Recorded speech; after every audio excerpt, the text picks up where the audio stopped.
Ini bapak-bapak, ibu-ibu semuanya pada bahagia apa enggak? Ya, insyaallah. Bahagia apa enggak? Kalau ngomong bahagia gak usah insyaallah apa?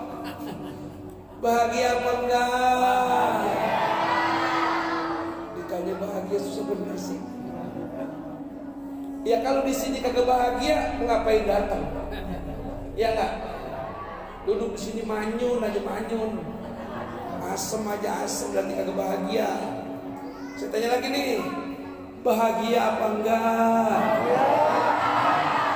Kita harus berbahagia dan kita harus bersukacita.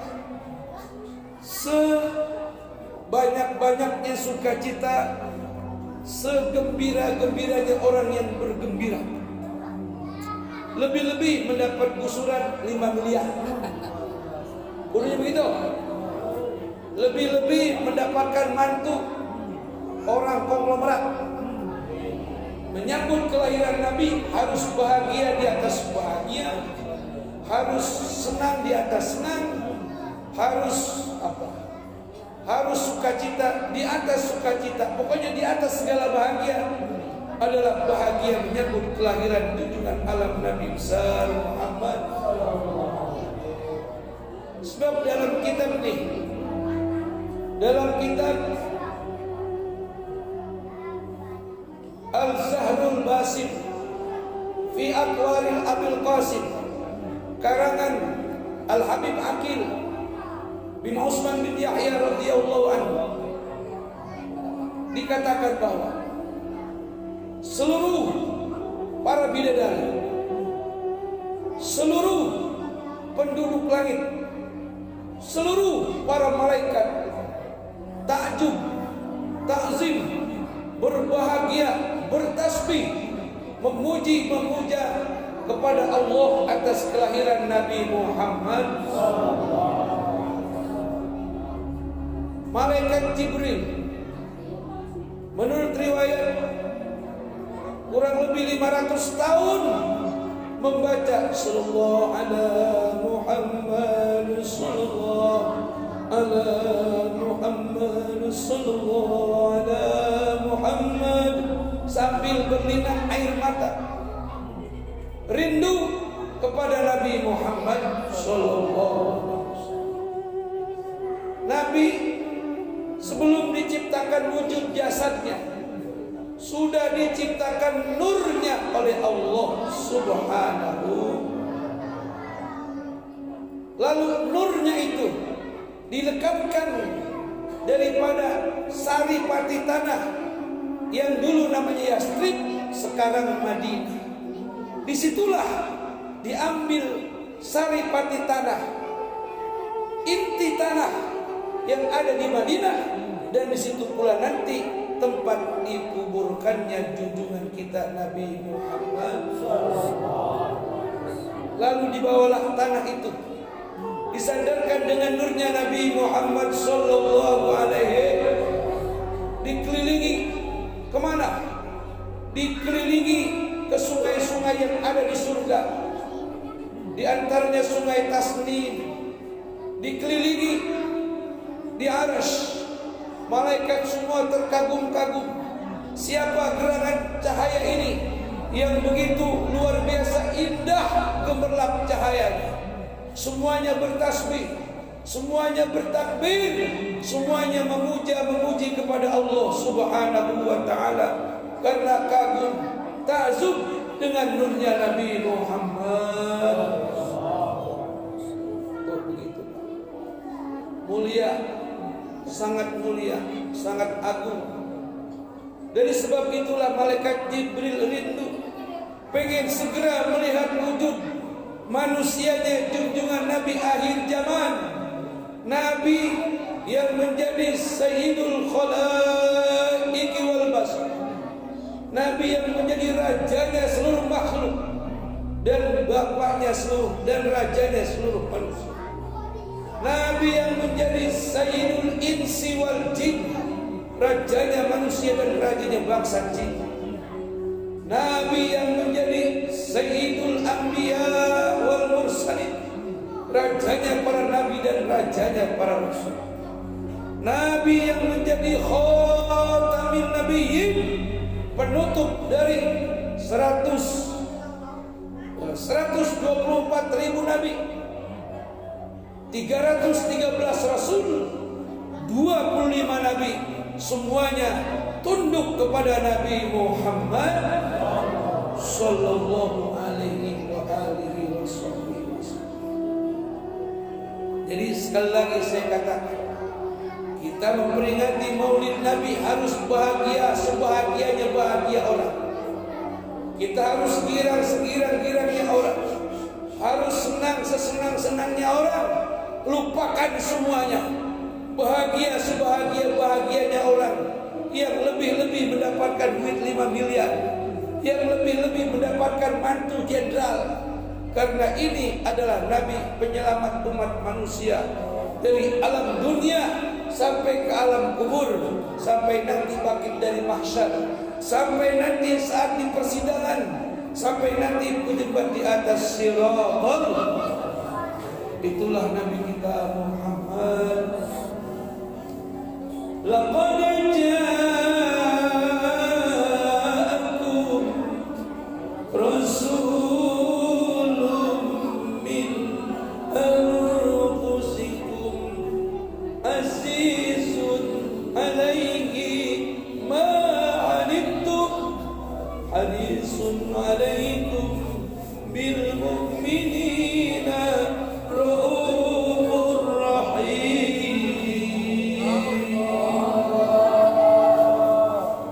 Sungguh telah datang, kata Allah, sungguh telah datang kepada kalian semua seorang rasul, seorang utusan Allah dari kalangan kalian sendiri.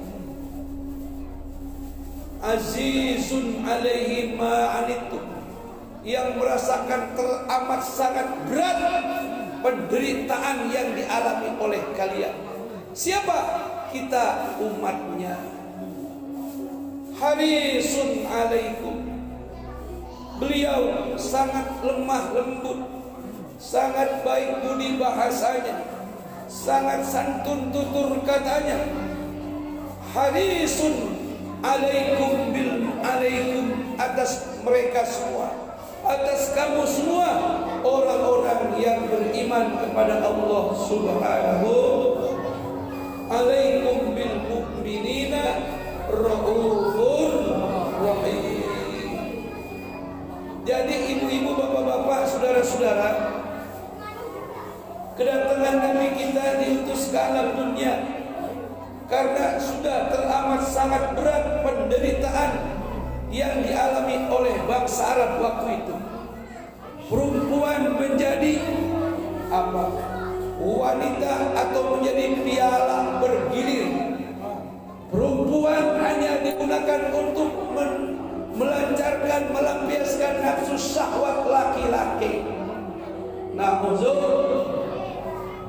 Jadi orang sebelum zaman Nabi diutus percis kayak bebek.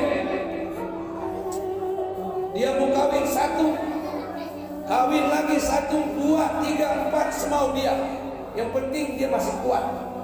Tidak ada hukum yang melarang, tidak ada hukum yang mencegah. Mereka mempertuhankan hawa nafsu. Yang kaya menindas yang lemah, yang miskin merana dan menderita.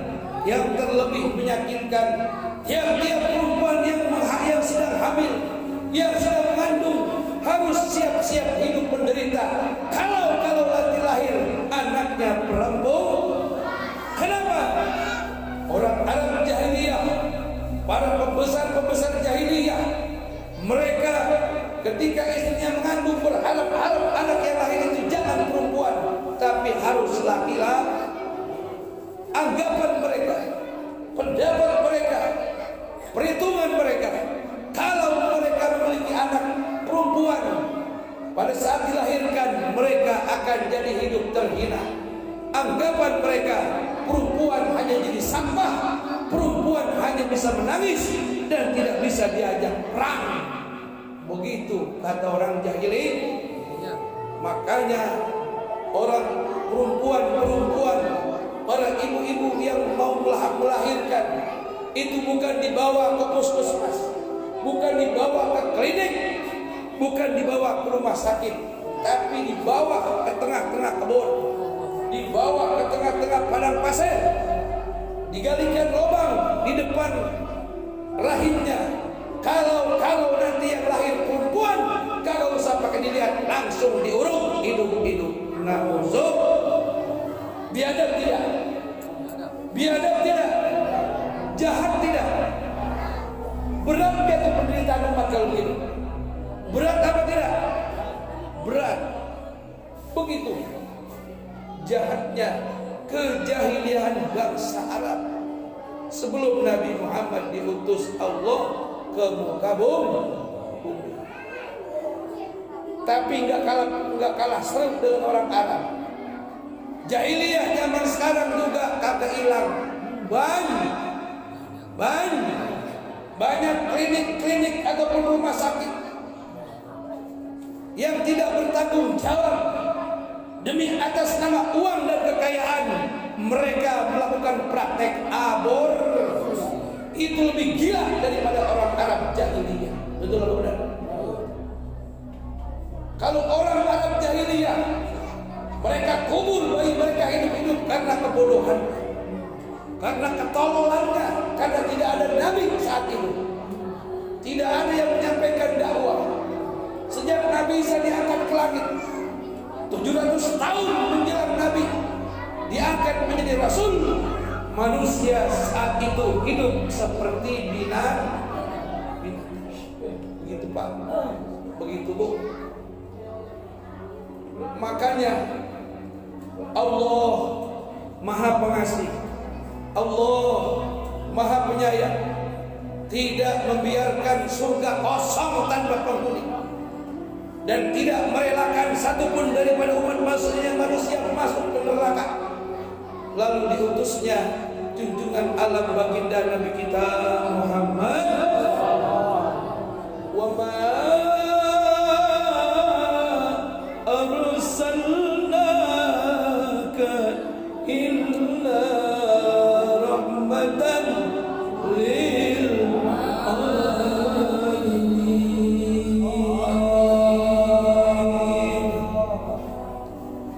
Dan tidaklah aku mengutusmu, kata Allah, wahai Muhammad, illa rahmatan lil alamin, kecuali engkau menjadi rahmat, pembawa cinta dan kasih sayang, berkata lemah lembut, menegur dengan sopan dan berakhlak mulia untuk mengajak mereka agar mereka semuanya masuk ke surga. Inilah bapak-bapak, ibu-ibu, saudara-saudara, mengapa Nabi dibekali sifat hilim, kenapa Nabi dikasih sifat haris. Itu haris hurufnya shadiyah, huruf akhirnya shad. Harisun, ini harisun, di atas lembut, di atas lembut dari sekian banyak makhluk yang lembut, di atas santun dari sekian banyak orang yang santun. Itu haris. Di atas baik dari sekian banyak orang-orang baik. Itu haris. Boleh jadi ketika Nabi mau ke masjid, lewat di samping rumah orang kafir Quraisy, diludahin, Nabi tidak marah, malah berucap alhamdulillah. Itu haris, itu haris, sifat haris. Ustadz Kusnadi dari rumah kemarin diludahin ketika lewat ke masjid. Apa yang dia kata? Bukan alhamdulillah, tapi haram jalan. Mana orang yang diludahin? Kenapa kita begitu? Karena kita tidak punya sifat haris. Besoknya diludahin lagi, diusap lagi, alhamdulillah, terus ke masjid.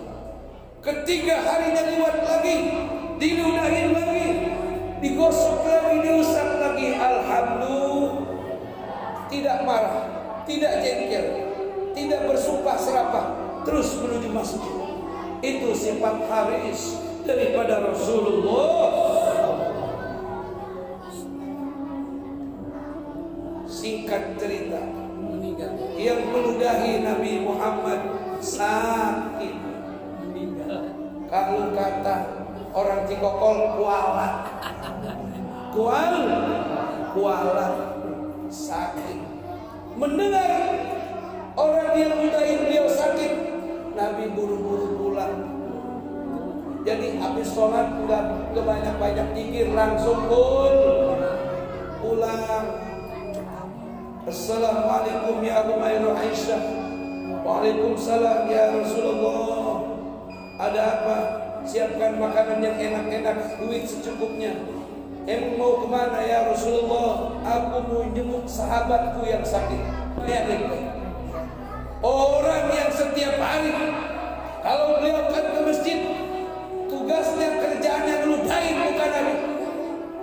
Bukan sekali, tapi sampai 3 kali ngeludahin. Ketika sakit, dia bilang tetangganya, dia bilang temannya, dia bilang sahabat. Itu sifat haris daripada Rasulullah Sallallahu. Berangkatlah Rasulullah menuju orang yang tadi yang lagi sakit. Sampailah Rasulullah mengucapkan salam. Assalamualaikum. Assalamualaikum. Karena ini yang diucapin salam orang kafir ya kagak jawab. Assalamualaikum.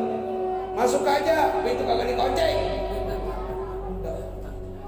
Nabi masuk dengan jalan penuh kesopanan. Apa yang terjadi? Si orang kafir, orang musyrik tadi yang dia melihat dia bangun dari tempat peraduannya lagi rintih-rintih. Yang dia lihat orang yang tiap hari dia ludahin datang membawa makanan, datang membawa minuman, datang membawa amplop, langsung tersungkur di hadapan diri Rasulullah Sallallahu Alaihi.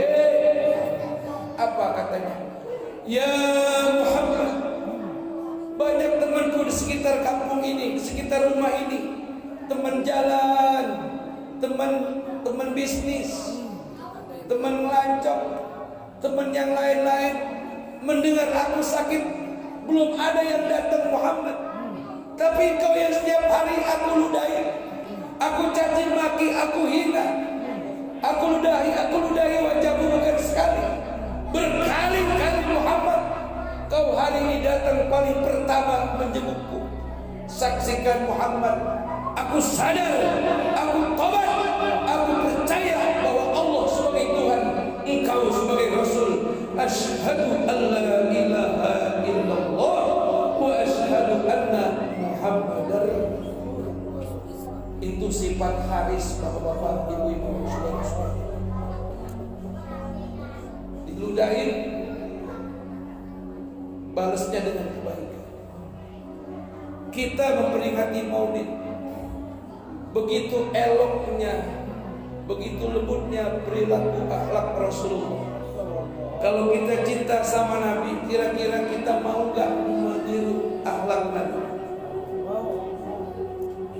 Sanggup gak mencontoh akhlak Nabi yang kayak tadi? Sanggup apa tidak? Sanggup apa tidak? Yang begitu mah Ustaz, mendingan matiin aja sekalian.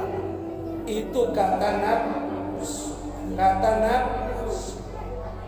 Tapi kata iman, kata akhlak, bisa jadi simpulan jahat sama kamu, simpulan sirik dengki saja kepada kamu, lantaran dia bodoh, tidak punya ilmu agama. Nggak bodoh lagi, pinter. Lalu bisa jadi sholat yang dia kerjain, puasa yang dia kerjain, ibadah yang dia kerjain baru sekedar hanya kulitnya saja, sehingga perilakunya, kesehariannya tidak mencerminkan orang yang baik, orang yang sholat. Pantesan dia masih jahat. Paham Bapak Ibu? Paham? Kalau kita ingin menauladani, meneladani saja dari akhlak Rasulullah. Kalau nggak bisa kayak tadi nganter, maafin aja dah. Maaf, memberi maaf, memberi maaf. Walaupun dia tidak datang minta maaf, kalau dia salah kita maafin. Jangan sampai ada dendam seumur hidup. Harisun, yang sangat kasih sayang, yang sangat lembut perilakunya, tutur katanya, perangainya, akhlaknya kepada kalian orang-orang mukmin, bahkan kepada musuh-musuhnya. Sehingga Rasulullah Shallallahu Alaihi Wasallam memenangkan perang bukan dengan senjata, tapi dengan akhlak luhur, budi yang mulia. Karena itu perintah daripada Allah Subhanahu. Bapak, ibu-ibu, saudara-saudara, begitu Nabi kita Muhammad Sallallahu Alaihi Wasallam. Bagaimana kira-kira dengar kisah tadi? Di hati kita ada rasa terharu nggak? Ada rasa terharu nggak? Ada rasa terharu apa enggak? Kalau ada rasa terharu, berarti kita pengen mencontoh Rasulullah Sallallahu Alaihi Wasallam. Boleh jadi Rasulullah ketika dimusuhi Abu Jahal beserta para anak buahnya selalu berkata begini, aku tidak suka melihat Muhammad sholat. Kapan-kapan waktu aku melihat Muhammad sholat di dekat Ka'bah, akan aku pukul kepalanya dengan batu. Ancaman Abu Jahal. Coba bayangkan. Begitu pula teman-teman yang lain. Aku juga dendam sama Muhammad. Kapan-kapan dia sholat di dekat Ka'bah, akan aku lemparkan dengan batu kepada badan. Itu semua terjadi selama masa perjuangan di Mekah yang dihadapi, yang dirasakan oleh Rasulullah Sallallahu Alaihi Wasallam. Tapi selalu pertolongan Allah datang. Abu Jahal ingin memukul kepala Nabi, tapi apa yang terjadi? Batu yang sudah di atas kepalanya agak bisa itu batu dibuat mukul, kaku tangannya kan.